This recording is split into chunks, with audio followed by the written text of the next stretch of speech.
সাতক্ষীরা গুম হওয়া বিএনপি নেতা ফিরে পেতে বিক্ষোভ মিছিল। ফ্যাসিস্ট স্বৈরাচার আওয়ামী লীগ সরকারের শাসনামলে গুম হওয়া সাতক্ষীরা আলীপুর ইউনিয়নের চেয়ারম্যান বিএনপি নেতা আলহাজ আব্দুল রৌফের একমাত্র পুত্র সদর উপজেলা যুবদলের সাবেক সহসভাপতি ও আলীপুর ইউনিয়ন যুবদলের সাবেক সাধারণ সম্পাদক আবু সেলিমকে ফিরে পেতে বিক্ষোভ মিছিল ও সমাবেশ অনুষ্ঠিত হয়েছে।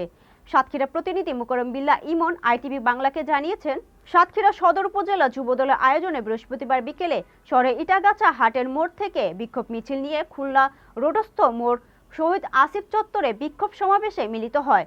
জেলা যুবদলের সাবেক সমন্বয়ক আইনুল ইসলাম নান্টা সভাপতিত্বে বক্তব্য রাখেন সাবেক জেলা বিএনপি সাধারণ সম্পাদক শেখ তারিকুল হাসান, জেলা বিএনপি সাবেক যুগ্ম আহ্বায়ক হাবিবুর রহমান হাবিব, আবু সেলিমের বড় ছেলে সামির সৈয়দ রাদমিম ও ছোট ছেলে আবদুল্লাহ সিয়াম প্রমুখ। বক্তারা বলেন, বিএনপিকে দমিয়ে রাখতে হাসিনা সরকার আমাদের অনেক নেতাকর্মীকে গুম করেছে, আজও তাদের খুঁজে পাওয়া যায়নি। তাদের জন্য পরিবারের লোকজন অপেক্ষায় রয়েছে। 2011 সালের 29শে মে এই দিনে ঢাকা থেকে আইন শৃঙ্খলা বাহিনীর পরিচয় দিয়ে সাতক্ষীরা যুবদল নেতা আবু সেলিমকে তুলে নিয়ে যাওয়া হয়।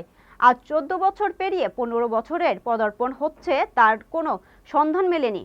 সাতক্ষীরা আবু সেলিম গুমের পিছনে সাতক্ষীরা আওয়ামী লীগ নেতা শওকত হোসেন জড়িত আছে। তাকে গ্রেফতার করে রিমান্ডে নিলে আবু সেলিমকে খুঁজে পাওয়া সম্ভব হবে বলে বক্তারা জানান। শেখ হাসিনা পালিয়ে যাওয়ার পর কথিত আয়নাঘর থেকে গুম হওয়া কয়েকজন ফিরে এসেছে। আমরা সাতক্ষীরা যুবদলের নেতা আবু সেলিম সহ বাকিদেরও ফেরত চাই। সমগ্র সমাবেশ পরিচালনা করেন জেলা কৃষক দলের সাবেক আহ্বায়ক আহসানুল কাদের স্বপন।